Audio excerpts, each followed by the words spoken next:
1 cup আটা দিয়ে এটা বানালে পরিবারের সবাই খেয়ে কিন্তু খুশি হয়ে যাবে। চুলায় প্যান বসিয়ে এখানে 1 কাপ পানি দিয়ে দিলাম।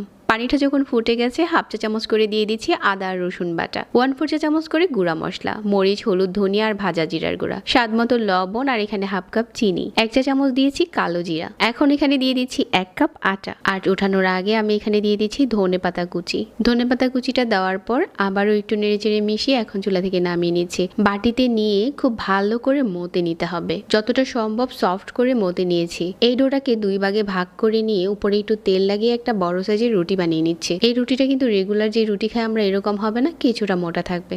তবে আপনি চাইলে পাতলা করেও বানাতে পারেন।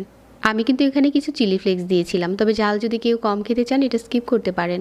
আমি এরকম গোল একটা কাটার দিয়ে কেটে নিচ্ছি। এখন তেল গরম করে গরম তেলের উপরে দিয়ে দিচ্ছি। আর প্রতিটা পিঠাই কিন্তু ফুলে একদম ডবল হয়ে যাবে। এখন লাল হয়ে গেছে, চুলা থেকে উঠিয়ে নিচ্ছি। সন্ধ্যার জন্য